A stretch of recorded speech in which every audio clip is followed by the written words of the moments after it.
just another beautiful Sunday. I was bragging to Nanny Emma about my wonderful adventure. Goodness, that's incredible. Weren't you scared? Of course not. Dad taught me. Why are you still here, Amy? Get ready for your piano lesson. Oh, it's Mom. Again. She rushed in, snatched the phone out of my hand, said, "Go now or I'll delete all these videos." Okay, just delete them. Nothing you do could ever make me care more about those noise-making logs. Then I left to my room. Always ballet and piano and violin. What kind of mother forces their kid to do things they don't like? Ugh, I won't back down this time. I have my videos all backed up online anyway. She can't control me. What? Huh? What else? I turned around to see Mom drop to her knees. No, it can't be. Just this morning, my husband was still... Dad had suffered a stroke on a trip to survey a gem mine, and they couldn't reach the hospital in time to save him. How could that be? He's not only my dad, he's my bestest friend. I bet the news is just as hard to deal with for my sister Brianna, as she was always the one who went on business expeditions with him. He's the best dad we could ever ask for. But he's gone, and it felt like Emma and Brianna were the only people who really loved me now. Just last week, Dad was sitting here, next to me. Darling, it's not good for you to just sit home and wallow. Why don't you get out of here for a few days? And go where? Next week, your sister is going on a trip to a new mine. You can tag along. I'm sure she'd enjoy the company. I don't know. I don't like business trips. I'll bet you can make time for some adventures while you're there. There's bound to be hiking and things you like to do. Since when does Mom support any of my hobbies? She really must not want me around, huh? If that's what she wants. Okay then, sure. We were already running late for our flight when Brianna realized she had forgotten her passport. I offered to stay with her, but she insisted that at least one of us should make the flight. She assured me she'd be back in time for the next flight and we'd see each other soon, so I hugged her goodbye and headed toward the gate. While waiting for Brianna to arrive, I've already booked myself a skydiving session, as recommended by the hotel's receptionist. This thing is right up my alley, but the weather doesn't look too good. Are you sure this is normal? 100%. That's what makes it special here. People come from all over just for these winds. This is what you call extreme sports, isn't it? Yeah, right. Bring it on. So on the count of 3, I was free-falling. It was an unrivaled exhilaration, the ultimate thrill, until I deployed my parachute. Instead of gently floating to the ground, I was carried away by gust after gust of wind. Then I blacked out. I slowly opened my eyes. What has happened? Am I in heaven now? I look around to see nothing but a beach, framed by a dense forest. This place was clearly deserted. Maybe not so deserted. There I saw a group of tribal people, dressed in strange clothes, wielding spears. I tried to move closer to get a better look, but game over. They all turned to my direction. I ducked down immediately, but their footsteps grew louder. I held my breath, wishing for a miracle. Oh no, this is definitely my end. But unexpectedly, the hand pushed me down further into the bushes, as if they were trying to hide me. I looked up and saw it was a man talking to the other in a native language. The talking stopped. Seemed like the rest had left. Thank you so much, handsome mister. Sorry for bothering you. I'm gonna get going now. I may have let you off, but the others won't. These people are aggressive and will attack any intruder. Oh, he can speak English? Nice! I'm safe now! As I followed him through the forest, he stayed quiet, but I couldn't help brimming with questions. Where did you come from? Why are you here? You're not a local, right? Are you a scientist? Can you at least tell me your name? Silas. Okay, Silas. May I borrow your phone to call my sister? She'll pick me right up. Do you think I'd be here if I had a phone? I also got here by an accident a couple of years ago. Living like one of them is the only way to survive around here. At least until someone comes to save us. No, that can't be. It wasn't a deserted island, but I was certainly deserted on it. We arrived at a cave on the other side of the island where, according to Silas, the locals never roam around. You'll be safe here. I'll be right back. I didn't need him to take care of me. He may have stayed here for years, but I won't. I'll escape. It wouldn't be so hard to build a raft, right? So I gathered some logs. You hungry? Silas came back and threw something wrapped in leaves. Ah! Get these gross bugs away from me! I would rather starve. These are a delicacy. You have no taste. Stay here. Don't do anything stupid. It's getting dark, so I had no choice but to go to sleep hungry in the stuffy, mucky cave. There's dirty moss and bugs everywhere. Ew! At the break of dawn, I couldn't stand it any longer. I got up to continue working on my raft. Ta-da! Easy peasy. Now goodbye, stupid island! But no! My beautiful raft crumbled and sank as soon as it touched the water. Feeling defeated, I laid on the sand in frustration. Suddenly, I heard a whistle. Silas? How am I supposed to get up there? Am I his pet or something? What gives? Making me walk all the way up here? Mind you, I haven't eaten in a day. Then let's go get breakfast. But get changed first. He then took me to a river and showed me how to catch fishes. What do you mean I'm supposed to get my breakfast with this stick? Watch and learn, princess. Then Silas jabbed the spear into the water again and again until it's full of fishes. Okay, wanna challenge me? Psst, that's easy. Only, it's not. It's like the fishes could read my mind. It's been like half an hour and still nothing. There's plenty of fish in the sea, but somehow you can't catch any. Don't expect anything from my batch. Whatever. I'm not hungry. I don't need him. My sister will surely come and get me out of here on our private chopper soon. But Silas was really rubbing it in, grilling fish in front of me until the delicious smell filled my nose. But no way I'd give in to this. This is your best bet. Unless you want to try grilled rat or cicada or... Fine, gimme. When we first met, I thought you were cute. But after seeing this... Ugh, this smug Tarzan. Full now? Then it's time for work. Work? So you're only keeping me around to be your slave? Do you want to keep living in that cave? You shouldn't steal the bugs home like that.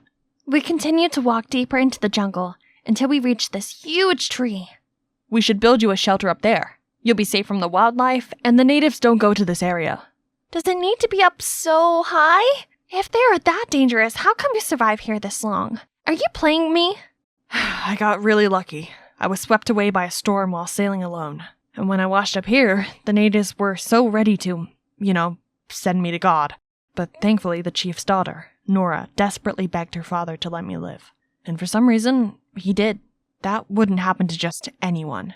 Oh, this Nora girl must have been caught in some love at first sight.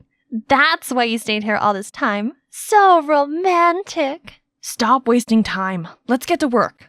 Building a shelter proved to be more difficult than expected. And Silas proved to be quite bossy. Hand me the big branch. Bigger. Amy. Rattan rope. Give me another knife. Just wait a second. Let me catch my breath. You were so determined a few minutes ago. Go take a break. I want to finish this before sunset.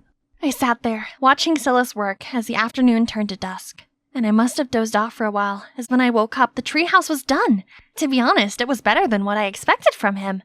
But where is he? I looked around, but the only thing I found was his scribbles on the ground. Stay here. I was glad to have my own shelter, but there was nothing to do to pass the time. Suddenly, there was a sound. Must be coming from the tribe. I followed the direction of the sound, hoping not to get lost. But soon enough, I found a clearing where a group of the natives were gathered around a huge bonfire. They were chanting something. Others were dancing, others cheered. It looked like they were having fun, which hit me with a wave of homesickness. For a moment, I was so lost in their celebration that I forgot I was being stealthy. Uh-oh, not again! I could have tried to run, but I froze. Thankfully, Silas stepped forward, telling the others to stay. As he approached, we made eye contact briefly before he signaled people that the coast was clear, then gave me a quick wink before returning to the fire. Shortly after I returned home, Silas did too. Are you trying to get yourself killed? I'm not kidding when I say it will be very bad if they find out about you. I'm sorry. I'm just scared and lonely. I'm all by myself and my family must be looking for me everywhere. To my surprise, Silas came over to comfort me. Everything's gonna be all right. I got you. Who? Where? How are you here? She clearly didn't know much English, but her weapon pointed at me was enough to know that she was angry. Silas immediately ran over to calm her down. I didn't know what they were saying, but she left, though not before giving me one last dirty look. Turned out it was Nora. Oh, what a relief! An acquaintance! Why didn't you tell me earlier? Don't celebrate too soon. Nora insisted you leave immediately. Oh, she knows how? Then I don't have much of a choice whether I stay or leave here, do I? Don't worry. I'll take care of Nora. And he must have, because the days passed by and the natives never came to drive me out. Silas continued to visit me every day, bringing cloves, teaching me how to pick fruit, swing on branches. Soon the work turned to play. He started teaching me tribal dances and vocabulary, and we visited the waterfalls and lakes around the island. It's pretty fun. It felt like going on adventures with my dad again. Confident in my knowledge of the island, I started to venture out on my own.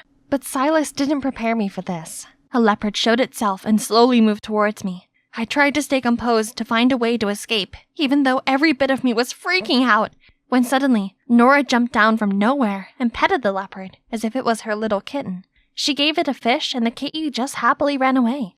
Thank you so much. I'm Amy, Silas's friend. Silas, mine! Yes, he's all yours. I hate him so much. I wouldn't even touch a strand of his hair. Silas? Ew. No. Nora huffs loudly before leaving. Here. Or maybe I shouldn't share it with you since you hate me so much. Oh, stop it. My life was on the line. It was not time to confess my feelings. Oops, what did I just say? I continued to stutter, making lame excuses. You're not even listening to me, are you? You haven't heard a thing I've said. Huh? What did you say? He grinned and left without another word. I couldn't stop smiling at the silly bracelet. The island isn't really that bad. I have the freedom I've always wanted. I wake up with the sunrise and have things like this. This really is the life. One day, the sun had already set and Silas still hadn't come over. I was starting to worry when he arrived with, Nora? Silas said she wanted to bring me some clothes. I was relieved that she finally wanted to make peace, but her expression confused me. When I thanked her, she didn't say a thing or even smile. We sat around the fire. Silas and I talked about one thing after another. Oops, we might have forgotten about Nora. But the language barrier really is a big deal, you know. And so she just sat there sulking. Suddenly, she stood up, causing hot coal to splatter all over me. Silas hastily helped me clean my hands as Nora stormed off. Is she okay? Maybe you should go follow her. But Silas reassured me she'd be fine and went to find aloe vera sap for my burns. I think she misinterprets our relationship. Does she? 'Cause I too thought there was something going on.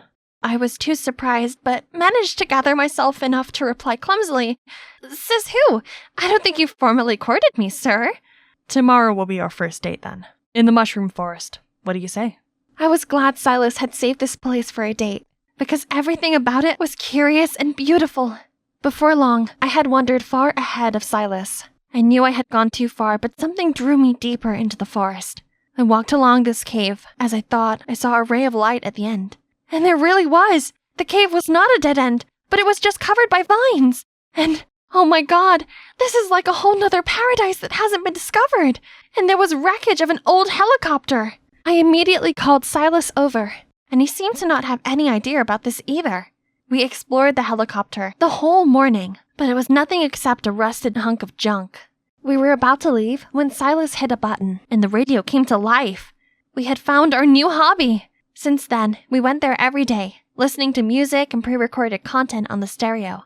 But eventually, we somehow got a faint radio signal, and for the first time, we had some connection to the outside world. I normally didn't care so much for news, but my interest was piqued by a familiar-sounding story. Right after the death of the biggest name in the gem industry, his wife was kicked out of the house. Any relations to the missing of the youngest daughter? Who will be the winner of the fight for his inheritance? Was this real? Were they talking about my family on the radio? Why would my mother leave? I then recalled my mother's strange behavior before I left. She, for the first time, encouraged me to go on an adventure, and I somehow ended up here. Was it even a coincidence? Oh no, how could a mother do this to her own daughter? Calm down. I believe there's more to this. Don't jump to conclusion yet. Personally, I don't think tigers eat their young. Maybe, maybe not. There's only one way to find out. I need to go home. Immediately. Hey! Welcome to my coffee booth at Felton High's Flea Market.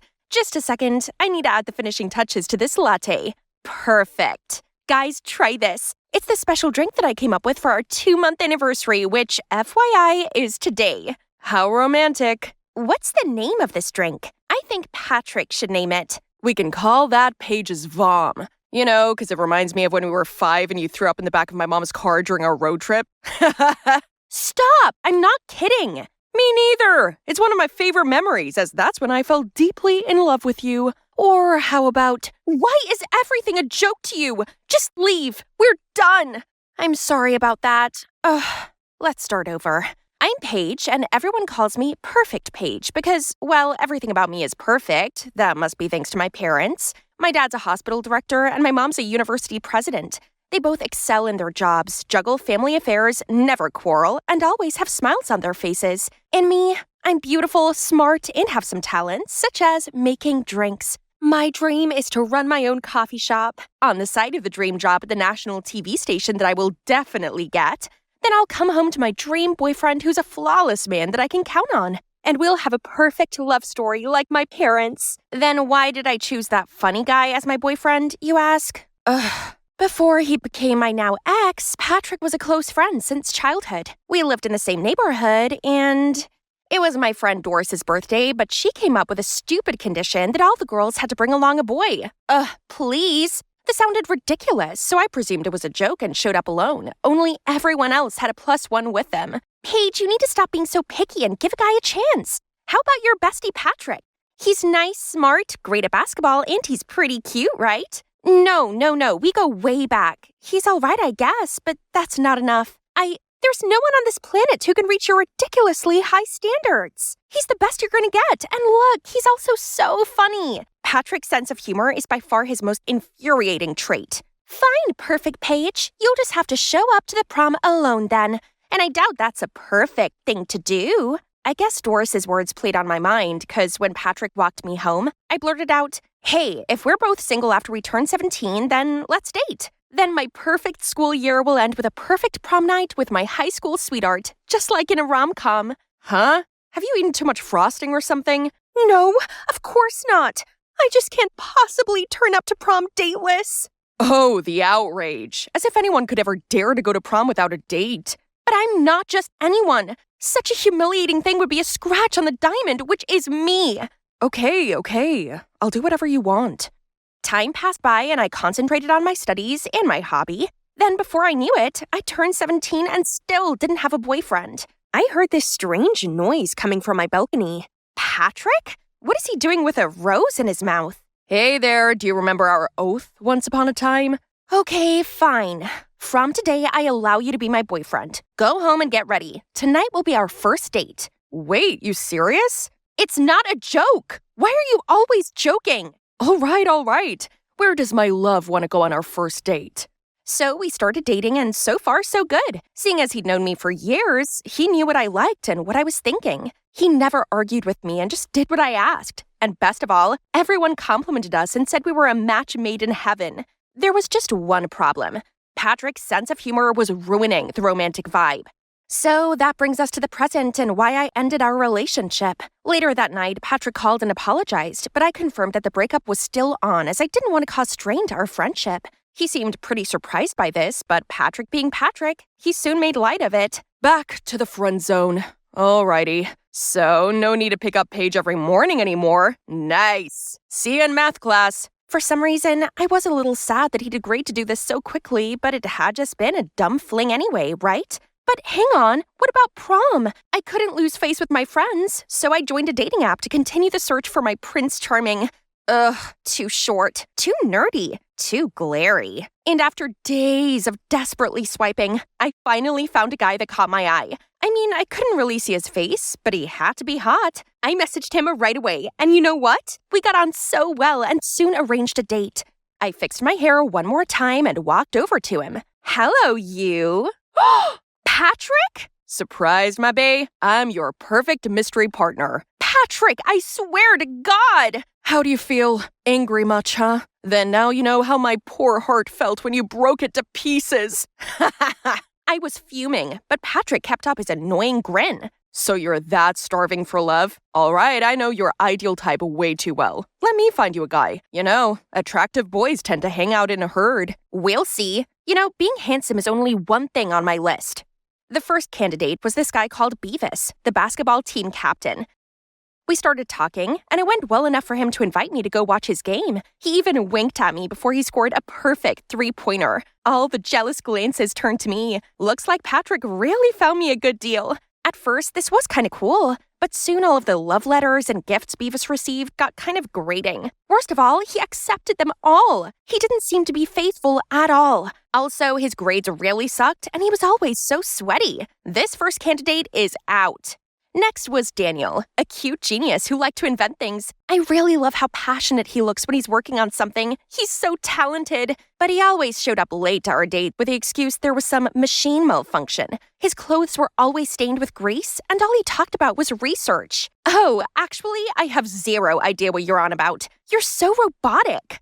I went home and already saw Patrick making himself at home in our living room. He must have heard the news. So, Sporty Boy has too many fangirls. No good. Mechanic Boy is too busy. No good. Then maybe a rich boy with a lot of free time could treat you like a princess. Patrick introduced me to this guy called Eric, the school rich kid who showered me with lavish gifts. That was nice, but then his clinginess felt suffocating. He always seemed to be there, and he wouldn't quit calling and texting me. He also spent longer than I did getting ready. No thanks. Why? You're too clingy. If you have too much time on your hands, then why don't you go do something useful? What? I only cling on to you because I care. But I guess I was just wasting my time on useless things because you're just a stubborn, spoiled girl that finds fault in everything and doesn't appreciate other people's feelings. No one's ever spoken to me like that before. Useless? Stubborn? Spoiled? Eric's words were still echoing in my head as I walked home. Then I saw Patrick approaching. What's up? Who got you mad this time? Is it Eric? His downside is being too rich, isn't he? Not Eric, it's you. You deliberately set me up with those weirdos, didn't you? What are you saying? I only chose the guys that suit you best. No, they don't. I don't think you really understand me at all. Oh, really? How well do you understand me then? If you're that confident, then go find me an ideal girlfriend. Fine. Maybe you'll quit bugging me if you're taken. Turns out trying to find a girlfriend for Patrick was trickier than I thought. He's so friendly with everyone, I actually have no idea what his type is. Whatever. He made no effort to find me a nice guy anyway, so I'll just return the favor. Nope. Oh, Nina. I know her. A scandalous hot girl who always goes overboard on the wax statue makeup. I'm pretty sure she likes Patrick, as she's always cheering him from the sidelines during his games. Patrick, let's see what fun date you can have with this girl. The next day, I walked straight up to Nina and asked her if she wanted to go on a date with Patrick. She looked kind of surprised, but then after thinking it over, she agreed. They met at a cafe, and after I introduced them to each other, I sat at a nearby table and observed. I expected things between them to be super awkward, but surprisingly, they seemed to get along quite well. I couldn't hear what they were saying, but they kept bursting out laughing. They acted like they'd known each other for ages. Patrick and Nina bid farewell, and as soon as Nina walked away, I jumped out and asked, "How can you have fun chatting with Nina all night? Don't you see her laughing out loud? That's not very ladylike." So she's fun. Everyone has flaws, though I don't even think it's a flaw. It's cute. Fine, let's see how long you two can have fun. But in the following days, I still saw Patrick with Nina. Then at school, I overheard Nina talking to her friends. "Tonight? No wonder you've been looking so happy all day. Of course, it's going to be a big confession." Huh? They've only been dating for 5 minutes. I wonder why Patrick liked Nina that much. So I decided to stalk them. I followed them to this posh restaurant. Ugh, so humiliating. Who would have thought that Perfect Page would do something like this? But there's no way back now. They spoke for a bit, then Patrick went to answer a phone call. I thought he was going to plan his confession or something. But then, to my surprise, a man swooped in and sat down with his arm around Nina. That's Beavis! What? How could they be so shameless? I quickly ran to find Patrick, who was chilling in a corner, so I quickly pulled him back to the table. Look, you're being cheated on. Cheated on? What do you mean? The girl who's been clinging on to you for days has been flirting with your teammate. Stop playing dumb, please. Nina is just my friend. She likes Beavis, not me. Nina clearly likes you. She follows you to every game. How could she switch to Beavis out of nowhere? You should defend me, not a stranger like her. Did you forget Patrick and I are teammates? Nina was actually there for me. I agreed to meet Patrick just because I wanted to ask him to talk to Beavis for me. Sorry for misleading you. What's with a bulldog's frown? We just successfully match-made a couple. Let's go give the lovebird some private space. I guess you'll have to find me another girl. Don't act like we're close. I don't want a flippant and heartless friend like you. You're the heartless one. You're making a mess with your ridiculous standards and expect others to follow all of that, then act like a victim? Don't you see how Patrick is the real casualty here? He tended to your absurd needs, even helped you get a boyfriend, yet all you do is treat him like garbage. Selfish Paige, you're not as perfect as you think. What? What do you know? You're just a plastic girl after all. Yeah, I might be plastic, but at least I realize what my flaws are to try to fix them. Unlike you. You call yourself a diamond when actually you're just a silly pebble. Was this really what people thought of me? I couldn't believe anyone would ever describe me with such ugly words. I ran home and shut myself away in my room. It made me so distraught knowing that other people thought I was bad like that. Mom came into my room to check on me, and I ended up blurting everything to her. How everyone seemed to hate me now. How I might be alone for the rest of my life without finding my perfect other half and having a happy ending like Mom and Dad. Sweetie, everyone has flaws. I do, and so does your father. I can have quite the temper, but your dad always knows what to say and do to calm me down, while he is terrible at being romantic, so I have to give him hints now and then. Point is, we accept and love each other, flaws and all. That's the secret to a long and happy marriage. Talking to Mom really helped me understand that no one is perfect, and therefore my standards are unreasonable. I had some apologizing to do. I texted Beavis, Daniel, Eric, and Nina. Beavis replied straight away, telling me he was sorry too for what he said, but it came from a good place, and he's sure that I was better than that because he trusts Patrick's eye for people. Now there was just one last apology for me to make, and I needed to do this one in person. Oh, looks like he already found me. Hey, Shotty. Are you looking for me? The most handsome guy in town? Please stop. I came to talk to you about something serious. I came to see you too. Trust me, I didn't match you with those silly guys on purpose. In no way do I want to hurt you, because I like you, Paige. For real. Since when? I just thought we were just good friends. Since we started dating. At first I just went along with it, but gradually I found myself having real feelings for you. I'm so sorry for causing you trouble. Being around you makes my head fuzzy. I always crack jokes just because I want to make you smile, but turns out you don't feel the same. I will try to keep it down from now on. No, I'm sorry too. You don't have to change anything for me. It's the real you after all. I've truly learned it now.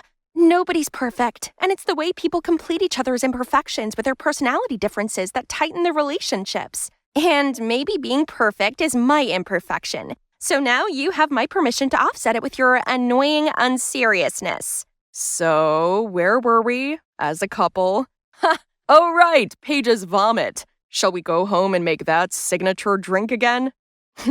Just kidding. Why is there a hole here? Could it be that the ants did it? What if they're secretly planning an attack on human beings? What will happen to the Big Mac? Elaine, does staring at the hole help you figure out the sphere volume? What class is it? Have you been paying attention at all? Have you? 'Cause if you have, you would have known the answer yourself. Excuse me? Oh, wait. Nah, I still don't know.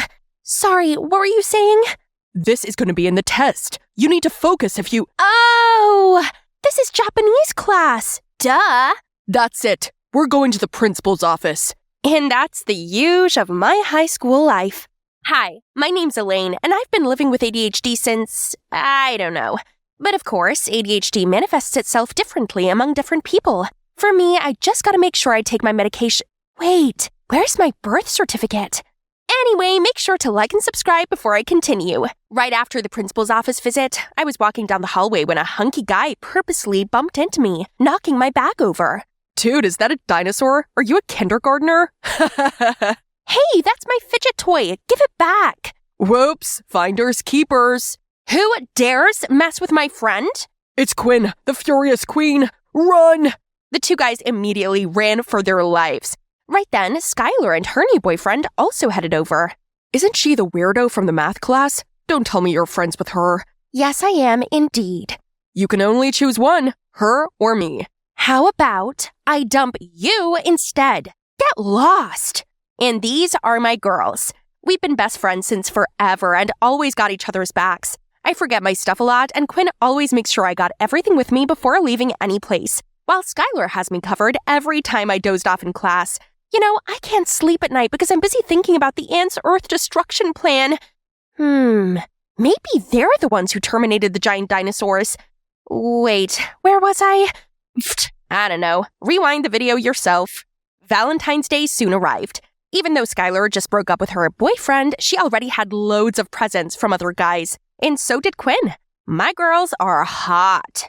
What about you, Elaine? Nothing this year yet? Nah, I don't care. You guys are all I need. How about you make a move? Any guy you've laid your eyes on? Talk about making a move. When are you gonna tell Cromer you've got the biggest crush on him? That's right. Give it a try today, Quinn. I don't care. I can get any guy if I want to. Right. Suit yourself, girl. That afternoon, we were walking when we heard an announcement from the school's radio station. Good afternoon, everyone. This is Malcolm from iHeartRadio. Today, we got a special request from someone anonymous delivered to Elaine Miller. Love the way you stared at the hole on the desk that day in math class. It was so cute. I wish I could be that hole instead. Happy Valentine's Day. Someone's got a crush on you, Elaine. You've got a secret admirer. See, someone likes you for who you are. Always stay true to yourself. I wonder who this is. OMG, I gotta find out. But didn't you say you don't care? That's right. But now the game has changed. Who could it be? They mentioned math class, so they must attend the same class as we do. That's it. All we need is the attendance list from Mr. Wilson's office. But we can't go in there. Ever heard of Mission Impossible? Girls, it's showtime.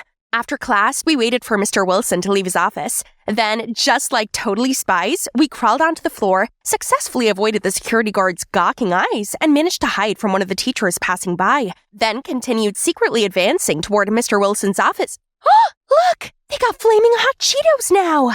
Elaine! After we got the list, I immediately texted a bunch of people to test it out and anxiously waited. But some people replied calling me crazy. Others reported me to Instagram. I even got a visit from the police because they thought I was some creep sliding into people's DMs. Once they left, I immediately FaceTimed the girls. From the list, there's still Malcolm you haven't texted. Isn't he working at the radio station with you, Skylar? Yeah, we are working together, but it can't be him. He never asked me about Elaine before. Who knows? You weren't working at the radio station today, were you? My money's on him, Elaine. What should I do? I can't send messages on Instagram anymore. How about writing to him? You know, the old-fashioned way. So I prepared a love letter for Malcolm and even designed a cute envelope for it. But then I got too invested in designing the envelope, I forgot all about the letter. When I finally remembered the letter, I walked all the way back for it. But of course, my ADHD brain had to mess it up again. Not until the day when Quinn and Skylar came over and I couldn't find my doctor's envelope anywhere did I realize I'd sent Malcolm my ADHD prescription instead of the letter. We immediately flew to Malcolm's house just as the mailman dropped off the prescription envelope out front. Seeing Malcolm walking out, I frantically ran to the other side of the street and started doing the craziest dance to get Malcolm's attention. Suddenly, I tripped and fell flat on my face. Malcolm rushed to help me up and got me inside his house. We chatted a bit as Malcolm worked on my arm. Elaine, right? We share a few classes together. We do? Yeah, you always sit near Quinn and Skylar, right?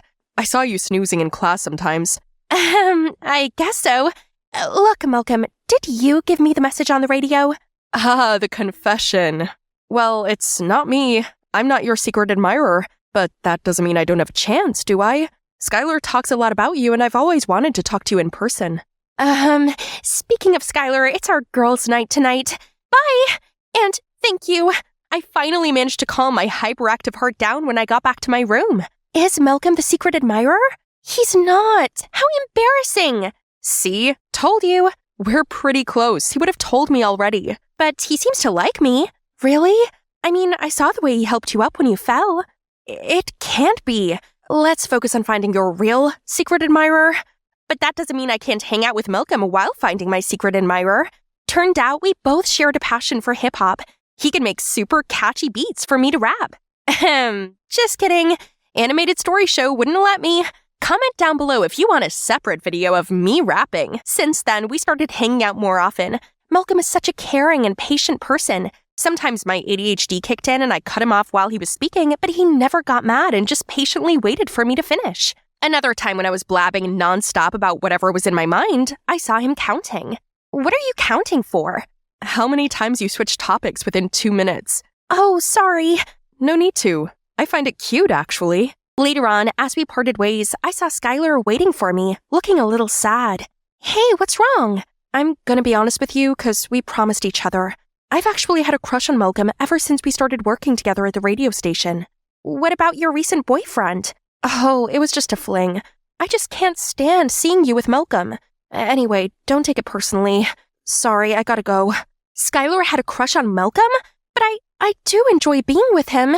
No, sisters first. But it wasn't easy, as Malcolm would always try to approach me. It hurt having to stay away from him. Every time he got close, my heart would beat like crazy. But I also don't want to upset Skylar, as she started distancing herself from me and Quinn. I actually quite like Malcolm. This is so complicated. I honestly don't know what to tell you. How about you try finding your secret admirer? For real this time. He might be a better suit than Malcolm.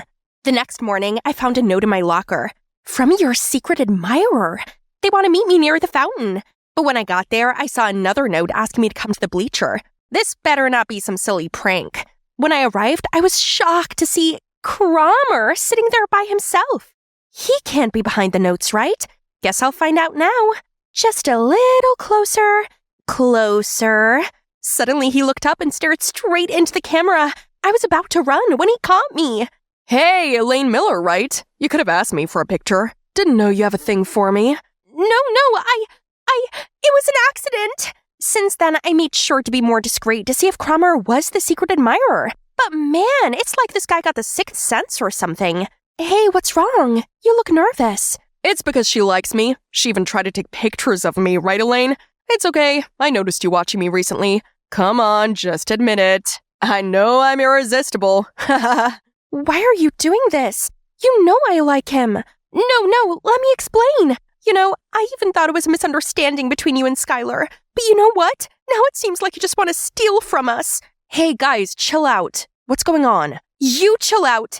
Do you even know Elaine said she liked Malcolm too? And now she's also taking Cromer. My Cromer. Hey, about Cromer, it's not what you think. And Malcolm, it's not like you and him are a thing. I have as much of an equal chance as you do, don't you think? Then why were you following him just then? And you even took pictures of him? And we're talking about our chance with Malcolm now? You know it's unfair to me. Unfair? We're always trying to make sure to put you first. But now you think you're the victim? I can't do this anymore. I hope you're happy you got both guys now, best friend. That was too much. They acted as if they took pity on me. I don't need anyone to look after me. I'm all fine by myself. Since we fell out, we're all caught up with our own things. Whenever I passed by Skylar, she just gave me a cold look. Quinn also seemed to have found new joys. I managed to get by just fine, but it felt like something was missing. One time, I was walking when I spotted Skylar and Malcolm surrounded by a crowd. Turned out, Skylar confessed having a crush on Malcolm and asked him out, but he rejected her. The crowd couldn't miss the chance to mock her. Suddenly, I remembered how Skylar used to stand up for me, and I felt so bad for her. So, I decided to defend her this time, but she just ran out of there. I tried to catch up with her, but Skylar wouldn't listen. Suddenly, she crossed the street without looking, and a car came crashing into her. I frantically ran to check on her, and we immediately got her to the ER.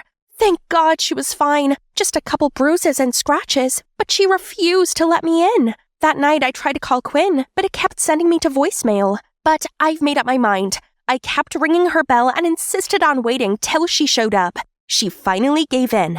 Hey, I'm sorry for— Oh, you're sorry for me? No need to take pity on me. Just enjoy your happiness. Malcolm rejected me because he chose you. Happy much? Now just leave me alone, you ruthless, self-centered. Then she slammed the door shut in front of me, leaving me all stunned there. Ha! What a show. This should totally be on Netflix. Cromer? Why are you here? I live right next door, so I see Skylar doesn't want to see you. But I do. Get off of me! I never liked you! Are you playing hard to get now, pretty little thing?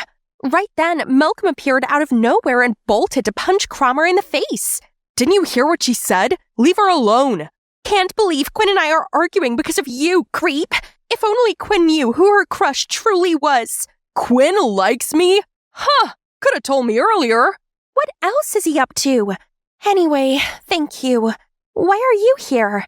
I heard Skylar got into an accident right after the, incident, so I wanted to pay her a visit. Now that you're here, I just want to let you know, actually, the one sending you the confession on the radio that day was Skylar. What? She just wanted you to feel loved and not left alone on Valentine's Day.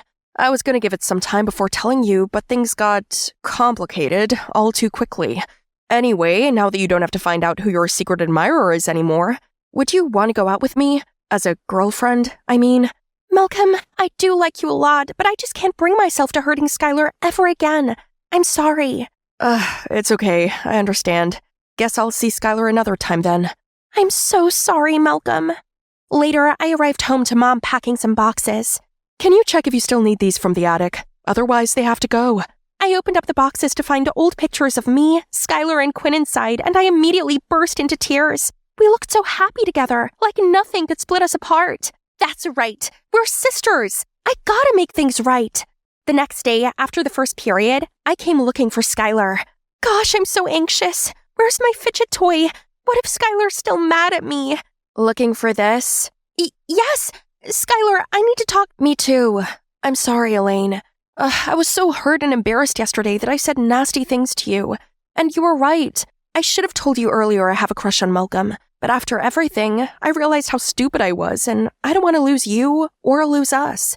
Hey, me too. I couldn't sleep yesterday after hearing about everything from Skylar. I haven't been myself without you guys. Oh, me neither. You guys mean the world to me.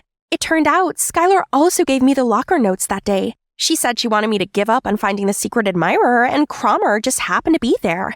After that, I also told Quinn and Skylar about the fight between Cromer and Malcolm that night when Cromer himself showed up. Hey, Quinn! I just realized I've always liked you. I'm sorry your friend Elaine liked me, but you are my perfect match. Be my girlfriend, will you? Skylar and I immediately gave each other a worried look when, Cromer, you know what Lady Gaga would say? Caught in a bad romance? I know I'm too handsome. You can't resist. She'd say, women stick together, you jerk. Cromer immediately ran away in embarrassment. What a loser. Oh, by the way, Malcolm left to study abroad today and he sent his goodbye to you. I feel so bad about you and Malcolm. It's okay. Right person, wrong time. From then on, us three were always by each other's side and graduated together. We even went to the same college now and made sure we go to every party together. One night at a music festival, I was waiting for Skylar and Quinn to get back from the restroom when they started playing Kendrick Lamar. Hip-hop would always remind me of someone now. Suddenly, a handkerchief was handed to me. I saw you from afar. Is this the right time to get your number now? Hey, I'm Lydia. It might seem like this enchanting forest is real, but it's even better. It's VR, and you're looking at its creator. This is nature at its most perfect form, unpolluted, a home to many wild creatures. Those are actually my friends' avatars. One of them is Layla, my best friend, my only real-life friend. All the kids used to think I was a freak for my obsession with plants and nature. Then I met Layla, who was also a nature geek in the neighborhood. I knew right away that she and I were going to be best of friends. We loved all the same weird things, like pickled garlic and growing peppers to make pepper spray. We were basically inseparable, and with Layla by my side, I couldn't care less about what the other kids said anymore. But my world suddenly turned upside down when Layla graduated high school and had to move out for college. Saying goodbye filled me with sadness and fear. Layla was my only friend, and I would feel lost without her. So she came up with the idea of using VR to keep me company. Little did I know, it completely changed my life. VR opened a whole new world for me, giving me the tools to build the land of my dreams, a place where Layla and I could hang out and explore nature the way we used to. Soon enough, I quickly got a grasp on VR and became a big-name player in the game. Before long, my life was more virtual than reality. Suddenly, everything was black. I took off the VR headset and Mom and Dad were standing at the door. Why are you still here? It's the middle of the school day, for God's sake! You've had your head buried in that game since your junior year. Enough is enough! You know what? We've been too easy on her. You need to get into a college at the end of the school year, or we will kick you out of this house! Then how am I supposed to play VR? You know it's my life! Not my problem. You're 18. It's time for you to grow up and face reality. Mom! I'm with your dad on this. Now hurry up and get to school! Later, I reached out to Layla for help. Why don't you apply to my college? Huh, that seems like a good idea. I'd get to see you in person again. Right? You'll be out of your parents' reach, and it's an easy school to get into. They just need your high school transcript. Simple. Girl, say no more. Sign me in. Months passed, and it was finally college admission day. Man, it is packed here. Where could I find the school garden? There it is. But where's Layla? There was only a boy sitting here reading a book. He was literally glowing in the sunshine. He suddenly looked up and our eyes met. That was so awkward. Lydia! Oh my god, I'm so glad you're here! Finally, we've reunited after 2 years! Layla, I missed you too. Oh, you look different. The girl standing in front of me was totally dolled up from top to toes. What happened to her? Oh, I found my style ever since I got here. Don't worry, I'll help you out with your style too. But I like my style. Anyway, do you know what major you're in? I haven't decided yet. Better hurry up. Our school has a rule. To stay here, you have to choose a major within your first week. But no biggie, just go to my department, Greenhouse. I'm the class president now. Come on, I'll show you around. Then, Layla led me to her department infrastructure, and I was absolutely impressed. It was equipped with modern experiment and technology and exotic plants. Right then, a group of students swept past me and flocked around Layla. She introduced them as her new friends, but they just gave me the screening from head to toe, then straight up ignored me. Ugh, rude. Whatever. I need some alone VR time anyway. I put on the headset and doing some boxing moves, but accidentally knocked over something in real life. Layla, why is your friend wearing the VR thing and breaking our stuff? Don't you dare tell me she's from VR. No. She just uses VR since she's socially anxious. I'll talk to her. Lydia, listen, if you're going to become a greenhouse major, you have to lay off the VR a little bit. You can't be carrying the headset around campus, okay? I confusedly nodded my head. Isn't she also playing VR with me all the time, though? Afterwards, I went to get settled into my dorm room to find a girl playing my fave VR motorcycle race while riding her hoverboard. She's good, but I'm the boss of this game. Instantly, I joined the race and quickly passed her. But man, this girl was fierce. We ended up reaching the finish line at the same time. Whoa, that was epic! I'm Lydia, by the way. It's my first day and I'm assigned to this room. You must be my roommate? Yep, I'm Christine, class president of the VR department. You seem to know VR really well. How long have you been playing? I'm kinda new. Just started 2 years ago. Sheesh, you've got games, girl. Wanna join our department?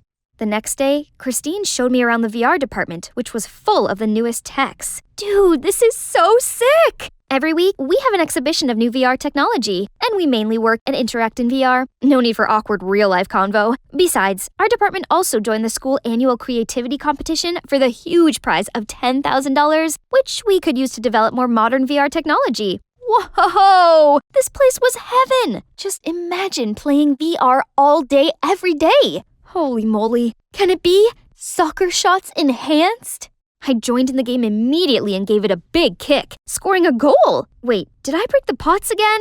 I took off my headset to see a guy doubled over in pain. Oh god, I'm so sorry. Don't worry, I'm good. I'm fine. His face seemed awfully familiar. Oh, I remember you from the school garden the other day. Yeah, that was me. I'm Marshall. Thinking about applying to VR? Yeah, I'm Lydia. Lydia, I think you'd like it here. I suddenly felt my face getting hot when I was saved by a phone call from Layla. I quickly excused myself and ran right into her. Hey, I've been looking everywhere for you. There's a welcome party tonight, and you're definitely going. No party. Oh, come on. I'll introduce you to our research group. You've heard about the creativity competition for departments, right? Greenhouse is in it to win it. But no buts. Let's get ready. At the party, Layla dragged me to where the greenhouse kids were hanging out. They were still glaring at me. I should just leave, but on my way out, I bumped into Marshall. Hey, Lydia, I was looking for you. You dropped this handkerchief back at the VR department. It's from your grandma, right? Oh my god, thank you. But how come you know it's my grandma's? I just guess. I saw your initials on it. Hey, back off, you VR freaks! Stop talking with our new member. Poof, are you sure? This morning she seemed really fond of all our gizmos and gadgets. What are you talking about? Lydia, explain this! What's there to explain? Your pea-brain can't read between the lines, huh? Layla lunged at Christine and a fistfight broke out between them. That's why I don't fit in social gatherings. Hey, wanna get out of here? Yes, please. Marshall explained that there was beef between the VR and greenhouse departments. They were neck and neck for many things, especially the scholarship competition. But sometimes both went too far. The greenhouse put insects in the VR facility rooms, which chewed up all their cables. To get back at them, the VR messed with the water system in the greenhouse, which caused water blackout and killed dozens of plants. And naturally, the presidents, Layla and Christine, were always at each other's throats. Shoot, I was planning on choosing VR as my major, but that would mean turning myself into her enemy. What am I supposed to do? I tried turning back to VR to take my mind off things, but I could hardly concentrate. Lydia, why is your head stuck in the clouds? I've been thinking, I want to be in the VR department. Greenhouse is good, but I'm not sure it's for me. I just don't want us to be enemies. It's okay. We're still friends no matter what you decide. Just follow what feels good in your heart. Aw, she'd put me above all her rivalries? She hadn't changed so much after all. First thing the next morning, I went to apply to the VR department, then caught sight of Layla. Hey, Layla! I made my decision. I've applied for VR department. What? You can't be serious! Choosing VR would mean you're just throwing away your dream and living in an unreal fantasy. Unreal? It's more real than the cool girl with hot friends thing you've got going. And why would you tell me to follow my heart when you clearly didn't think I should? I told you that? I nodded my head, confused. I might have slipped my tongue or something. Just think about it again. Something was off. I swear she really seemed genuine yesterday. Over day, I got back to my dorm room only to find out my headset cracked and wouldn't turn on. Who did this? Freaked out, I only thought of one person who could help me fix it now. Marshall. It would take a few days to fix it. Oh no, I couldn't pass a day without VR. I think you'll find something to do. Like what? You're more than welcome to hang here. Dang, this guy's cheeky. Suddenly, Marshall's phone rang, and he excused himself for a few minutes. I looked around his room and noticed 2 VR headsets on the table. Maybe Marshall wouldn't bother if I borrowed a spare set, right? As it turned on, my own Forrest appeared in front of me. Was he following me? I clicked on his profile to see. He was logged in as Layla, my friend Layla. So, the Layla I've been talking to was not the real Layla, but Marshall? How long had this been going on? And did Marshall know me from the beginning? Lydia? I took off the headset to see Marshall standing there, stunned. What's this? Explain to me now.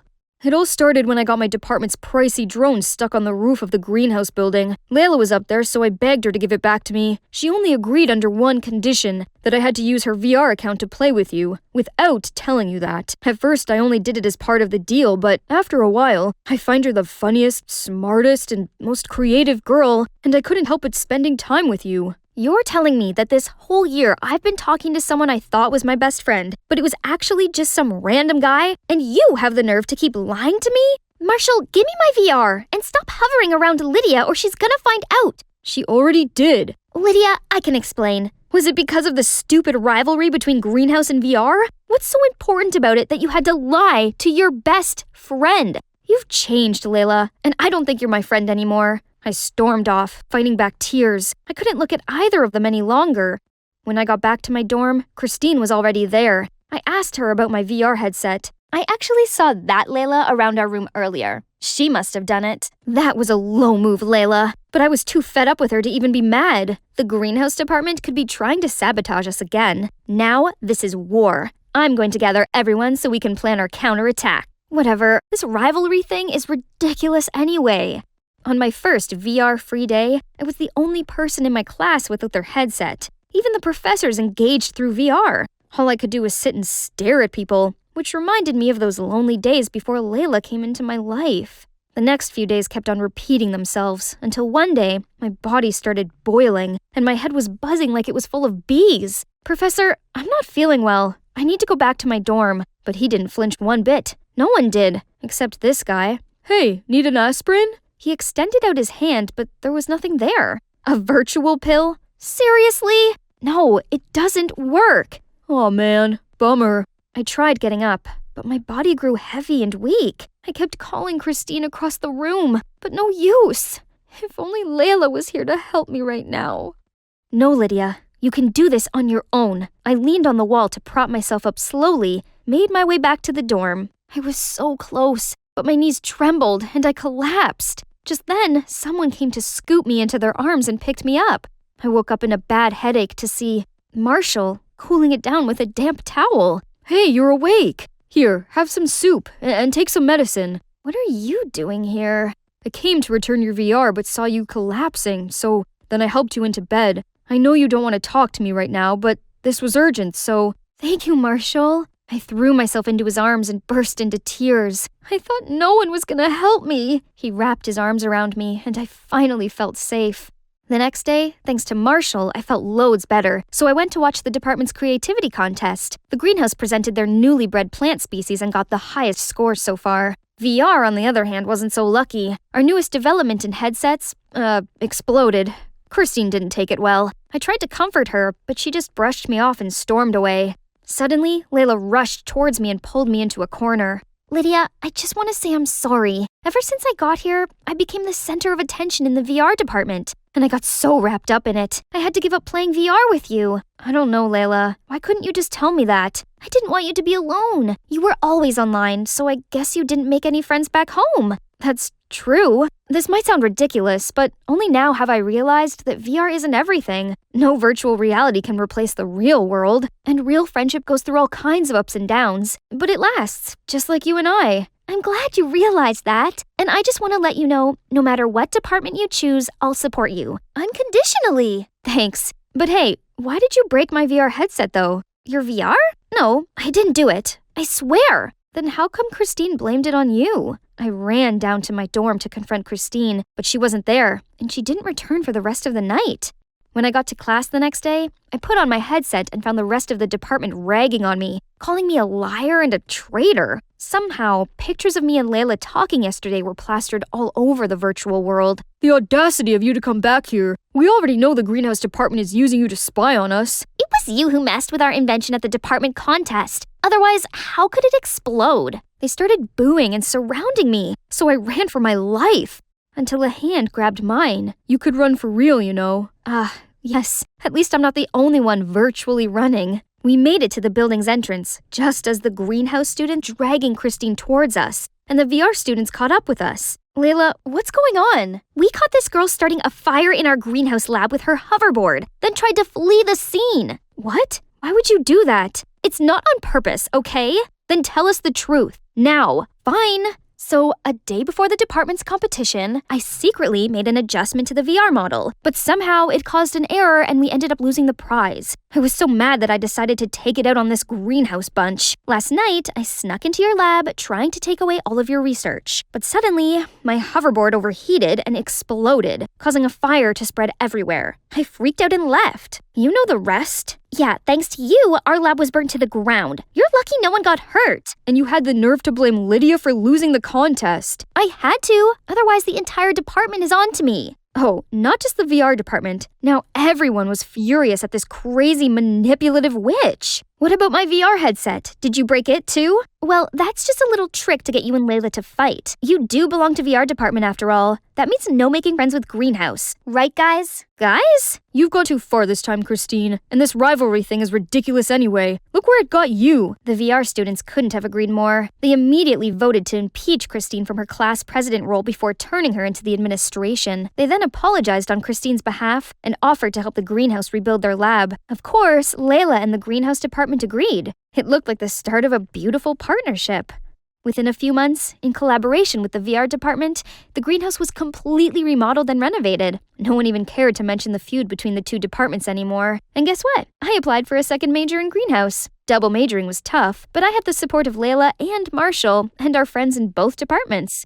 Speaking of Marshall, he wanted to take me somewhere special in the real world. He covered my eyes and led me there. Now you can look. I could have sworn I was in the VR world, but I wasn't. I could feel and smell the flowers, the soft grass, and Marshall's warm hand holding mine. Lydia, I've been wanting to tell you this for a long time. I don't want to be your virtual friend, or even a friend in real life. I wanted more, so would you like to be my girlfriend? Are you kidding me? Yes, yes, yes! I was tidying up my room when a call came through. Oh, my big sister! She lives with Mom, so I've not seen her in a year. Blair! It's been a hot minute. How have you been? Hi, Kiernan. Well, not so good. Mom left. Oh no! What happened? Then Blair told me it's due to Mom's debts. She had run away from the loan sharks and left my sister behind. That's awful! So I told her to come to Portland and live with us. She agreed to come, but then I realized that Blair staying here wasn't really down to me. Oh well, it's not like I could leave her in danger, right? So later over dinner, I told my family about Blair's current situation. Oh, how terrible! Yes, Blair must come and stay. Yay! Their kindness didn't surprise me as my stepmom and stepsis, Chrissy, have been lovely to me ever since I moved in. You know what's even cooler? Christy is a rising teen pop star, but she's so sweet. We've grown super close, and she even told me all about her secret boyfriend, Damien. They'd been together long before Chrissy became famous, and had since kept their relationship out of the public eye. This is so exciting! I haven't seen Blair since our parents split. This guest bedroom is gonna be hers, and we're living under one roof again. Blair's basically my alter ego. She's pretty, outgoing, and popular, while I'm more of a homebody. Come to think of it, I see a lot of Blair and Chrissy. They're both so extroverted and confident. They'll get along just great. But to everyone's surprise, Blair showed up looking completely different. Wow, it seems like living with Mom, a party animal, had clearly influenced Blair. Hello, Blair. I'm Stacy, and this is my daughter Chrissy. Welcome to Portland. You must be tired from your trip. Let me take your bag. Sure. Huh? Doesn't it seem like everyone's excited about Blair's arrival, all except for Blair? Maybe she's just tired. I showed Blair her room and helped her unpack. Oh my god, they're unbearable. How can you stand living with them? They think they're so much better than everyone else. What? Blair had only spoken to them for 5 seconds. Why she disliked them so much already? Give them a chance, they're really lovely. Blair's probably just stressed out from all the mom stuff. Hopefully, with time, she'll see how great stepmom and Chrissy are. Only things didn't get any better. After class, both Chrissy and Blair came up to me. Hey, wanna hang out? I asked her first. Oh, then we can all go together. Sorry, Chrissy. It's just that we haven't seen each other in ages, and there's a lot of catching up to do. Maybe we can go to Sephora tomorrow to check out that new Anastasia palette you like. Sure, have fun. Then Chrissy left. I'm sure she really wants us all to hang out. Oh, please. She thinks just 'cause she's popular, she can always get her own way. She's mid. Okay, maybe it's best not to mention either of my sisters to one another to avoid World War III. Things went on like that for a while. I took turns to hang out with Blair and Chrissy. Once, when Blair was chilling in my room, I noticed her smiling at her phone. Seemed like our homegirl had finally found something fun to enjoy around here. I excitedly asked her what she was watching. Look, isn't he cute? He goes to our school also. Wait, no, it can't be. That's Damien, Chrissy's secret boyfriend. If Blair learns that the girl she hates is her crush's girlfriend, all hell will break loose. I think I'll ask him out. Really? He's so popular he must have hundreds of girls wrapped around his finger already. Besides, what if he's not into you? You'll only be rejected and get hurt. What do you mean? Am I not pretty enough? Oh, I see. You think that a popular guy like him is only suitable for your famous, fabulous other sister, Chrissy, don't you? No, that's not what I mean. You're gorgeous. In fact, out of his league. You deserve a guy who has time just for you. So why bother competing for attention from someone like him? Okay, thanks. But he's my type. I'll ask for his number Monday morning. Oh no, I just accidentally encouraged Blair to ask out Chrissy's boyfriend. I can't reveal that Chrissy and Damien are secretly together, but I can't let Blair steal someone else's boyfriend either. What a mess. I tossed and turned all night. Then when I woke up, I decided I'd just have to make Blair stop liking Damien. I don't condone catfishing, but right now it's the only way. Hey there, Blair, right? It's Damien here from math class. What you doing? A few seconds later, Blair replied, Oh my god, I was just thinking about getting your number. Looks like the first steps of my plan are working. I texted Blair as Damien regularly. I made sure he was a man of 1,000 red flags. But for some puzzling reason, Blair seemed smitten with him. I gave him a seriously challengeable temperament. He could throw a tantrum one moment and become sweet the next. Then I photoshopped Damien's selfie into a photo of a messy bedroom, then sent it to Blair. Surely she couldn't abide by a narcissistic, messy guy like him. I'm so sorry, Damien, but I have to save my family. Huh? What? She sent back a picture of her room being messier than ever. She's always the clean freak around here. I had to see with my own eyes. Hey, may I borrow your hair curler? And what's with your room? So what if it's a bit untidy? Neat people are total psychos. Okay, it's time to get personal. Blair's biggest pet peeve was being commented on her look. So when she sent Damien a selfie, I didn't hold back. Babe, can't you dress more ladylike? And you really should cover up that awful tattoo. Voila! That's how you wake up the beast inside this fierce girl.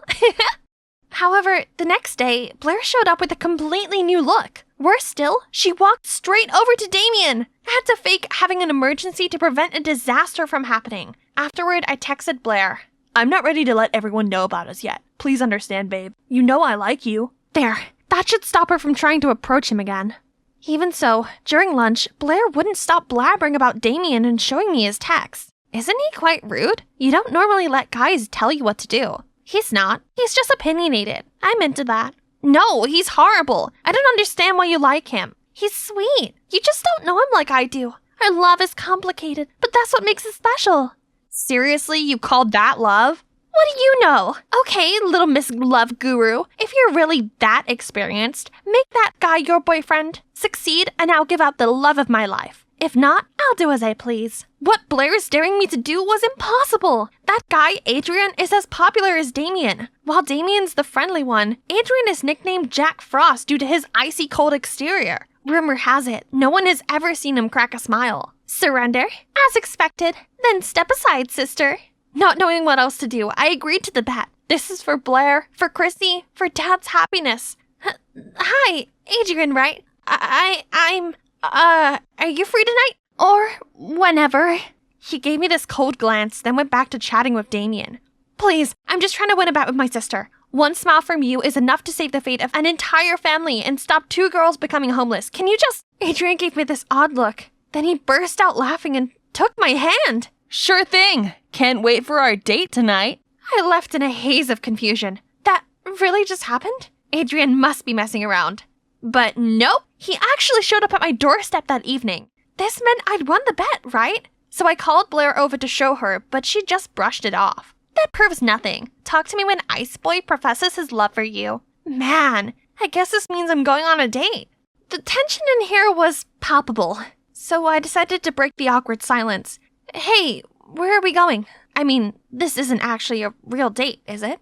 It's definitely real. You insisted.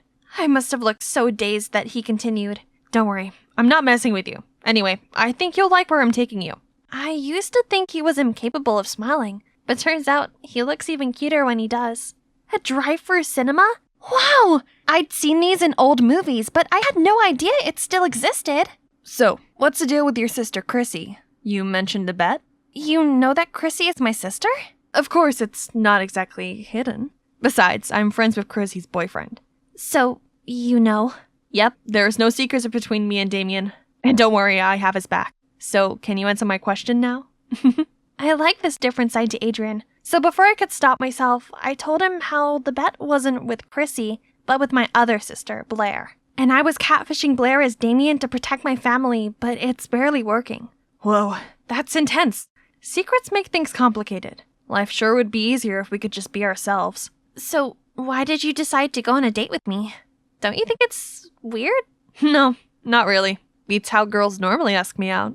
I arrived home feeling on cloud 9, but then I walked past Chrissy's room and saw her upset. I asked her what's going on. It's Damien. He wants us to go public, but I told him I'm not ready yet. I like having this part of me private, and I don't want Damien to be open to backlash and scrutiny. But he didn't understand and thought I was embarrassed of him. Oh, Chrissy, what a pain. Give him time, I'm sure he'll come around. But the school performance is in a few days. How am I supposed to take the stage in this state? I hated seeing Chrissy so downhearted like this. And I thought about Adrian and what he said during our date about honesty. I don't know much about the pressures of fame, but I do know that your feelings for Damien are real. I don't think love is something that you should hide. Honesty is the best policy. It might be hard at first, but you can get through it together. Now, come to my case, I should also follow my own advice and put an end to my catfishing before it gets out of hand. I tried hard to think of the best way to break this to Blair while we were walking to school the next day. After much hesitation, I pulled her aside before entering school for a talk. Only, before I could get to the main part, Damien walked past and oddly, Blair didn't do so much as to blink. Seeing my confusion, she said, "Yesterday he ignored all of my messages. You're right, I deserve someone better. Anyway, what did you want to tell me?" "Oh, my date with Adrian was amazing. It all happened because of you, so thanks. And sorry about Damien. It's okay." That's strange. Did my smitten sister really just give up that easily? But anyway, at least it's all over now. And I don't even have to come clean anymore. The day of Chrissy's performance arrived. Me, Adrian, and Damien had backstage access. Actually, I'm here for emotional support as Chrissy is about to tell everyone about her relationship with Damien. This is a surprise for Damien too. He just thinks we're here to get a better view of Chrissy. She slays the performance and the audience adored her. Thanks everyone. Thank you so much. Actually, today is an extra special day because I have something... But suddenly Blair stormed onto the stage and snatched Chrissy's mic. How about making it even more special with this breaking news? Everyone, she's had a secret boyfriend all this time. She made the poor guy hide in the shadows so she can keep her squeaky clean image. She's lied to you all for years. Is someone like that worthy of your support? Blair ran off as soon as she finished. Boos start coming from the crowd. Many people began commenting on the situation in true TMZ fashion. What is this, 2009 VMA? No way! My Chrissy is taken? Meanwhile, Chrissy had a panic attack and froze there on the stage. I didn't know what to do. Neither did Damien. Luckily, Adrian kept calm and grabbed the walkie-talkie, connected to Chrissy's in-ear. Chrissy, listen to me. In times like these, there's only one way out, and that's confronting the truth and taking back the narrative. I looked at Adrian and realized something about my own problem. More on that later. For now, let's see how Chrissy handles this. Well, there goes my big reveal. Yes, I'm in a relationship, but I only kept it quiet because I wanted to separate my personal life from my professional one. Being a public figure and a teenager at the same time is not as easy as you might think, so I didn't want to drag my loved one into that life too soon. On reflection, maybe this wasn't the best way to deal with this. I won't hide anything from my fans anymore, and those who truly support me won't judge or speak badly of my decision. Everyone, I want you to meet Damien, my boyfriend. The audience went wild! Aw, this is so cute! But I still had one more problem to deal with. Blair! I looked everywhere and finally found her hiding under the bleachers. Blair, it's just me. Please come out. I started to talk about what just happened, but Blair didn't want to hear it. I know everything! You tricked me because you think I'm an idiot. La la la la la la! I let her finish her outburst and calm down. Then I apologized and told her the truth. I only did it because I didn't want you going after a boy who's already taken. I know I went about it in a completely wrong way, but I just wanted to keep our family together. I love you, and I don't want to be in the middle of your jealousy towards Chrissy anymore. If you just gave her a chance, you could have just been honest with me. This is all because you prefer Chrissy over me, don't you? No, of course not. I just wanted to protect you, and for there to not be any more conflict between you and Chrissy. I'm so sorry. Please forgive me. Actually, I'm not jealous of Chrissy because she's famous and gorgeous. It's actually because you guys are really close. We used to be that close when our parents divorced, and now it's like I've been replaced. Blair's honesty touched me in the feels. I gave her a big hug, but then realized that we weren't alone. Actually, I'm jealous of you, Blair. You're all Kieran Eva talks about. And I feel that, even though we're close, I can't compete with her real sister. Oh, so the tension between them wasn't just over a boy. It was actually over me. To me, you're both my real sisters, and I love you dearly. Come on, sisterly cuddle. Oh, by the way, how did you know that I was pretending to be Damien? I overheard your conversation with Chrissy. It didn't take much digging around to figure out it was you texting me, not the real Damien. While we're at it, I find it worrying you were still into him after all those red flags. In future, please let me vet your dates first. You're too easily blinded by good looks. Oh dear. That's why us girls have to stick together, especially when it comes to boys. Hi, I'm Aubrey, a super smart girl with an IQ of 200, and you should be ready for my mind-blowing story. Before I continue, please like and subscribe. I grew up in a small village in the countryside where people farm for a living. My family struggled to put food on the table, so I could only attend a monastery school. But since childhood, I've always been kind of different. The system is crashing. Please wait for a moment. The chicken is $15.55 minus 15%. Cereal is $2.49. Potatoes, laundry detergent. So the total comes to $64.85 with the discounts and tax included. Mom soon realized I was a gifted child, so she helped me skip some grades, and by the age of 5, I was already doing secondary school math. I always topped my classes, and other students would bribe me with candies to ask for help with their homework. At the age of 8, I scored 760 on the SAT math and won the spelling bee competition. I became a phenomenon in the area, and reporters even gave me the Stanford Binet IQ test, which showed I had the same intelligence as a 22-year and 11-month-old person. My parents were super proud of me, especially my dad. Dad, they all gave me Lego and comics for rewards, as if I was an 8-year-old. Yeah, they're wrong. You're 8 years and 5 months old already, little lady. He was the only one who could spark interesting conversations with me. That is, until he fell terribly ill. But good surgeons were nowhere to be found in this remote countryside, and we couldn't afford to take him to the center either. We were desperate to see his situation get worse and worse. Then he passed away, leaving us in the depths of despair. Soon after, Mom couldn't afford my school fees anymore, so I had to drop out. Aubrey, I'm so sorry. Don't worry, Mom. There's nothing the school can teach that I can't learn by myself. So she signed me up for a library membership, and turned out the best memories I cherished were here, where I could immerse myself in interesting knowledge from all around the world. I was walking down the aisle, absent-mindedly running my fingers along the spines of the books, when one caught my eye. And the memories of my dad rushed back to me. If he had been operated on, he'd not have lost. I started turning the first few pages and was captivated immediately. Then suddenly, a fiery desire sparked in my heart. I want to become a surgeon. So I studied every medical book I could find, especially the ones from this author, and decided to save money to enter medical school as soon as possible. To get closer to my dream, I moved out to the city and applied for a job at a coffee shop right next to the medical school. Only... You've broken 10 plates this week already. Are you trying to break a record? Come on, boss, it's just some plates. Not like I burned the whole shop or something. This will be deducted from your salary. Repeat this and you'll be fired. Okay, that's my fault, but I knew he wouldn't fire me. There's no one else who could memorize so many orders all at once, even Diner Dash Master. Later, I was going to serve a group of students when I heard they were discussing an emergency case. We have to remove that blood clot in segment 4 of the liver and flush the left lobe. Definitely have to start at the middle hepatic vein. Is this dude serious? Absolutely not. A less intrusive cut would be along the falciform ligament to allow access to segment 3. Everyone fell silent and looked at me like I was an alien. Suddenly, the middle-aged man among them stood up. Nice work, young lady. Your method is much more efficient than my student's answer. Which class are you in? Oh, I'm not a medical student, but I aspire to be one day. The man asked me to sit down and continued asking me other medical questions, and I answered them all with ease. My adrenaline was rushing. Since my dad passed away, I hadn't had such an interesting discussion. Then, a few days later, the man came back and revealed that he was Dr. Sean Lewis and the principal of the medical school. OMG, you're my favorite author! I admire you so much! Thank you, young lady. Anyway, I came here today with an offer. I was impressed by the knowledge you have in the medical field, and I think you deserve a full expense scholarship to the most prestigious medical school. Can someone pinch me now? This was truly a blessing from heaven that I would definitely not let slip away.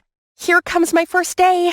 I went to school extra early to explore as much of the campus as possible. This place was so much bigger and better equipped than my old school. I was looking around the hallway to find my class when someone bumped into me. Oh, isn't it the gave the wrong answer guy at the cafe? He just coldly said sorry and hastily headed to the class over there. 412? It's my class too.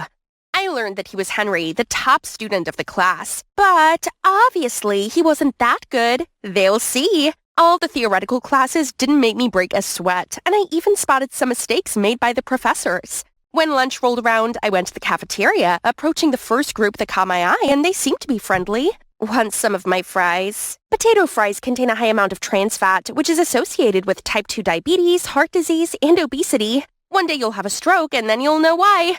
Thank me later. They all pouted and left right away. Did I say something wrong? Right then, a nice girl came to me. I'm Laura. Mind if I sit? Sure. Then she told me she was isolated too, just because she wasn't as smart as the other students here. Why are they so mean? Hey, why you gotta be bothered by those toxic people? Do they give you a penny for your thoughts? It's not about how many friends you make. It's about finding one that knows your worth.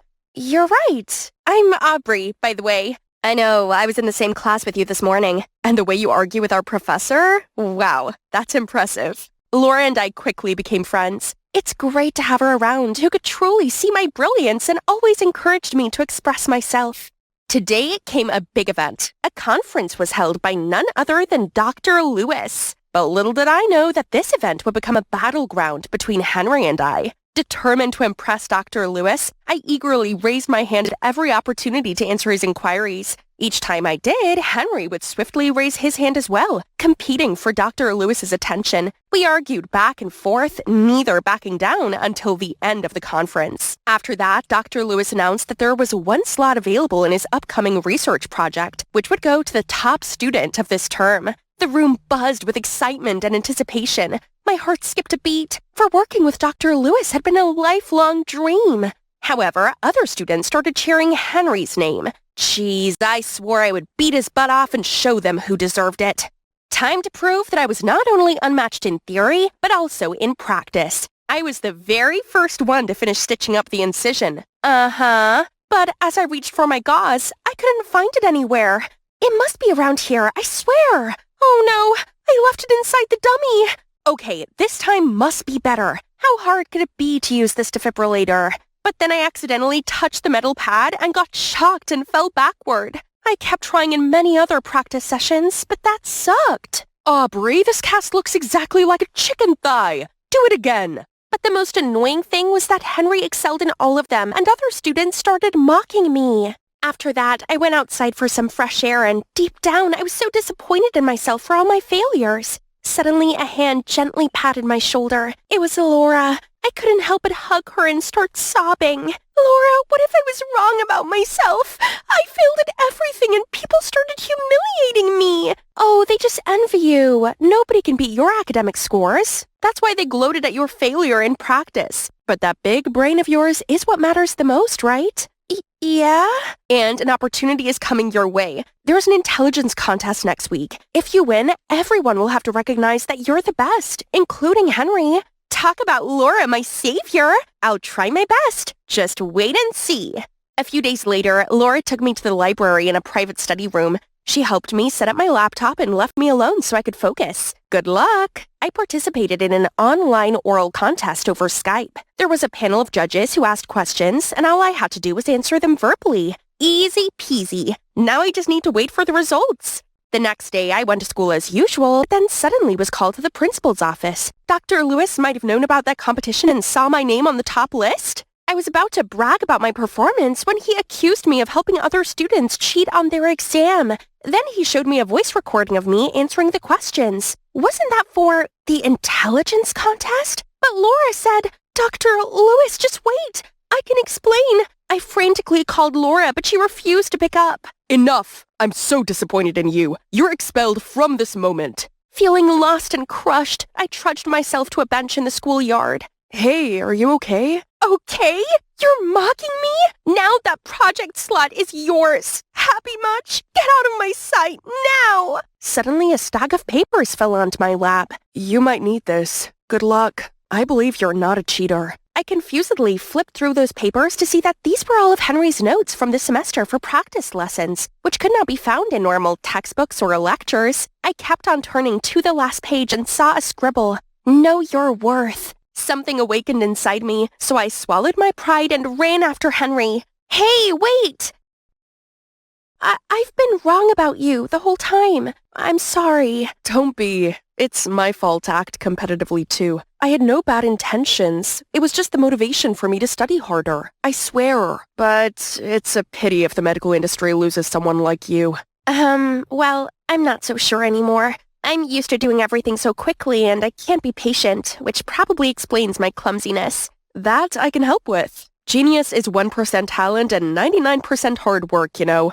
Since then, I often went to Henry's house to practice. We studied together and he taught me many tips to stay calm, patient, and focused. And turns out, he's also quite the adorable type. Here you go. Thank you, doctor. This is the best stitch I've ever had. One day, I ran into Laura at a gas station. She tried to hide, but I ran straight there to catch her. How could you trick me like that and just disappear like nothing happened? I'm so sorry, Aubrey. I was so blind and just wanted to help those who are bad at studying like me. I never expected it to be that serious and you'd get expelled. And now, why are you here? It's just the medical profession was not my thing, so I quit. But Aubrey, please forgive me. I'm really ashamed of what I did, and you were the only one who had truly been kind to me. Only when you set things straight and confess everything to Dr. Lewis. But even so, there isn't a likely chance we'll be friends again. So the next day, Henry took Laura and I to see Dr. Lewis. Aubrey, Laura, what are you both doing here? Dr. Lewis, I was the one behind the cheating case. Aubrey had no idea and didn't deserve to be punished for my fault. I've been practicing a lot too, sir. Look at these. I've been so careful with every single one. Aubrey has also helped me a lot on our project. I hope you can forgive her and grant her another chance. Dr. Lewis looked quite satisfied, but then he suddenly turned pensive and shook his head. Medical school is not where people can freely join and leave. A doctor needs an extra sharp mind and can't be fooled as easily as you were. I'm sorry, Aubrey, but you're not qualified. My heart sank to my toes, and I locked myself inside my apartment for the next couple of days. It wasn't until Henry knocked at my door that I actually went outside. He said he wanted to cheer me up and bring me to his favorite restaurant. I sat down waiting while Henry went to get the drinks. Hey! But a second later, he slipped on the stairs and fell down with a thud with all the broken glass scattering around. It's all right. I think I only twisted my ankle. Not a big deal. But my stomach dropped when I noticed a trail of blood on the floor and something protruding from his ankle. A large shard of glass. I swiftly dialed 911 while Henry winced in pain. Aubrey, you have to administer first aid. Oh, right. I called for the restaurant staff to get the first aid kit, but it was clear that the situation was dire. Henry's face grew pale as blood continued to trickle from the wound. I held the wound closed to stop the blood, but my heart felt weak. I couldn't bear to see him suffer. You trust me, Henry? What do you mean? Yes? So I immediately pulled out the toolkit that I brought around in my purse. Henry bit down on the tablecloth beside us, and I started the procedure. I maintained a steady stream of chatter, trying to distract him from the pain, but it wasn't helping. What doesn't kill you makes you stronger. What? Just to distract myself from the pain. Okay, go ahead. Stand a little taller. And done. When I looked up, there was a crowd cheering in awe and admiration. Guys, I caught the whole thing live. The video of the incident quickly went viral. That night, I tossed and turned in bed, unable to contain my excitement. I saved a human life! Reading the comments of the video filled me with a renewed sense of motivation to pursue my dream.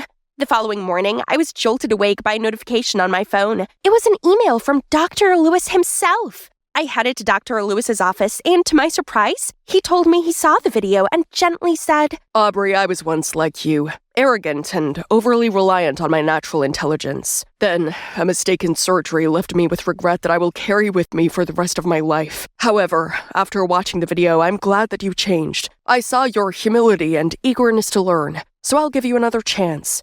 So, here I am.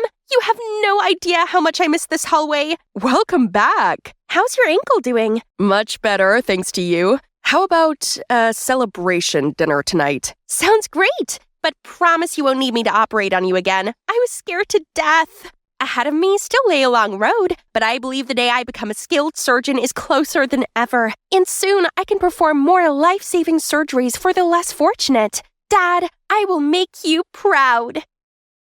I was sound asleep when loud bangings jolted me awake. The cops busted in and immediately pinned me down. What are you doing? Let me go! Get away from me! Do you even know who I am? Rebecca Darlington, you're under arrest for stealing Mr. Woodley Jones's heirloom necklace. Anything you say can and will be used against you in a court of law. Stealing?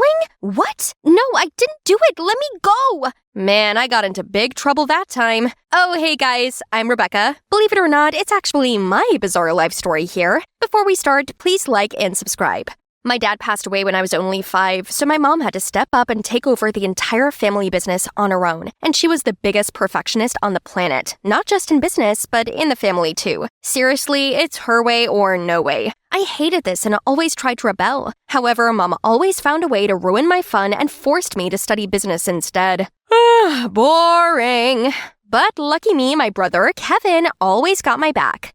One morning over breakfast, Mom decided to drop a bombshell on me. Rebecca, I've arranged you a date with Brian, the Woodley Joneses' son. You are to go there for dinner and be on your best behavior. They are very affluent. They own half of the city. No chance. I'm not some pawn in your bid to gain business deals. If you ignore my orders, I'll transfer you to a boarding school all the way to Australia. You wouldn't. Don't test me, young lady. Perhaps you could arrange this date for another time when Rebecca has had time to digest it? If I wanted your input, I would have asked for it. He's my brother, and he has a say in this. Your adopted brother. It's about time he knows his place. Kevin looked so hurt, but still put a smile on for me. He's such an angel, just like his mom, Rosalie. Rosalie used to work here as a maid, and Kevin would often come play with me. But then she suddenly passed away, leaving Kevin all alone in this world. So Mom adopted him out of pity. To me, Kevin's always been family, and I will not let Mom treat him like that. How about I let her have a taste of her own medicine? So I took Mom's magic money card and went on a huge shopping splurge. Mom wouldn't be mad if her card missed a few zeros, right? Now let's get ready for the date. Ta-da! I look crazy, right? Take that, Mom. No way will this Brian guy want a second date. Kevin kindly offered to drive me to my date. He reassured me it would be okay, then passed me a box of chocolates to give to Brian. Oh, Kevin.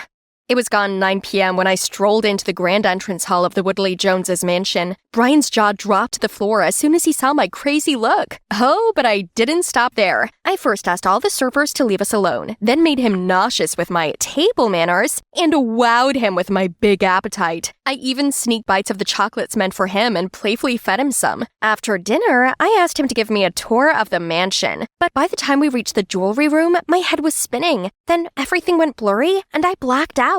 The next morning, I was already back at my house without any memories of how I got back. Then these cops came in and arrested me. Now I'm in this interrogation room being accused of stealing the Woodley Jones necklace. Apparently, it was quite pricey and had been handed down through 12 generations. You were at the scene of the crime. If you want to prove your innocence, then I suggest you start telling me what happened. Like I said, I went there for dinner, then fainted, and somehow woke up in my bed with cops everywhere. Stop lying. Brian was the one who was drugged, during which time you cut off the power so you wouldn't be caught on CCTV, then stole the necklace, didn't you? Okay, Mr. Policeman. Daniel, right? I know you're trying to play good cop, bad cop with me, so I'll get to the point. Let me go, and I will ask my mom to pay you handsomely. You know her, right? Head of the Darlington conglomerate? Are you trying to bribe to law enforcement? You could get 7 years in jail for this, plus the robbery sentence. I can assure you it wouldn't be less than 10 years. 10 years? I didn't mean to. I just freaked out. I'm rich, okay? I have everything I want. I wouldn't risk stealing something like that. You did send all the staff home, so there's no one to corroborate your story. How exactly did you get home? I told you I blacked out. All I know is I didn't do anything wrong. You couldn't find the necklace at my place or on me either. You have no evidence against me. Then enjoy a stay in a cell for 24 hours, in which time I shall find the proof I need to lock you away for a very long time. Wait, no, please trust me. Someone, anyone. This was so unfair. I just wanted to go home. Fortunately, that cop couldn't find any proof and had to let me go. Finally, after 24 hours behind cold bars, unjustly accused, all I need right now is a warm welcome from Mom and Kevin and a nice bath. But what I got was a slap in the face. How could you steal from the Woodley Joneses? Now they'll never do business with me again. Mom, I didn't do it. Why does nobody believe me? Would you look at yourself? Have you done anything good for this family? All you ever did was party, throw my hard-earned money out the window, then dare to cross me. You're no daughter of mine. Get out, now! I was shocked and heartbroken by her words. My own mother wouldn't believe me? So I walked out. Just you wait, Mom. I'll prove it to you. I'm no thief. With Kevin's help, I rented a place not too far from home, but it was nowhere near the luxury I was used to. No worries. Once I proved myself innocent, things would get better. Now I just had to find that police guy, Daniel, that arrested me. He must have insight on the case, right? But when I arrived at the police station, I saw Daniel being scolded by his boss. You couldn't even solve the simplest case. Daniel, what has gotten into you? You're off the case. Jack, it's over to you. Leave it with me, sir. I won't let you down, like some incompetence.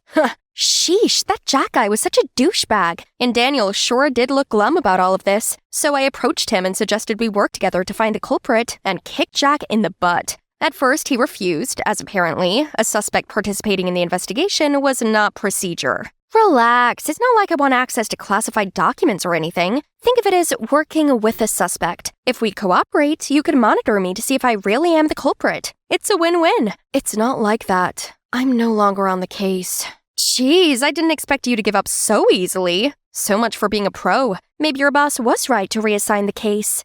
Who are you to judge me? You're still the #1 suspect in this case, and I got my eyes on you, thief. So, is that a yes? Ugh, fine. Bingo. Surely there's no place better to hunt for clues than the crime scene, right? But Brian's mansion was locked down and had security everywhere. Luckily, Daniel told me he'd already studied the house's layout and knew that the only way to intrude without being noticed was through this door. Yes, folks, you heard it right. A dog door. The bar couldn't get any lower, could it? Just shut up. We sneaked through it and ended up in the staff kitchen. The main building has already been fully swept, as that's where we knew the main suspect was. The staff quarters weren't a focus point. Daniel launched into a CSI mode, checking the area for footprints, and I watched with fascination. He found a strange shoe print which didn't belong to any of the staff, as they were required to wear uniform shoes. This type of shoe print is rare. This could be a big clue. I didn't want him to start accusing me again, so I wiggled my foot about. It's obviously not my tiny size 6 feet. I didn't say a thing about you. This obviously belonged to a man with size 12 feet. Is it your accomplice? Is he Bigfoot or something? Are you crazy? Whose accomplice, you madcap? Shush! Are you trying to get us caught? Oopsie. Just then, we heard running footsteps coming our way. Shoot, we gotta get out. The only escape is through this window. Again? Oh, what a burden. Daniel grabbed my hand, then we both jumped through the window. Smack! His shoe was right up my face. Ouch! Get your dirty foot off me! I tried getting up, and we ended up kissing. My first kiss. Wait, what is that sound? I turned around to see 2 big dogs growling at us. We run on the count of 3, okay? 1, just run! We ran straight to the road and caught a taxi, leaving behind those vicious dogs. Your hand? Sorry. It was because of those dogs. Is being chased by dogs the in-trend? A few nights ago, I saw those exact 2 dogs chasing another man along this road. Daniel immediately asked the driver to show him his dashcam footage. It showed this tall, masked man in all black coming out of Brian's house. A shiver ran through me at the sight of him. There was something unsettlingly familiar.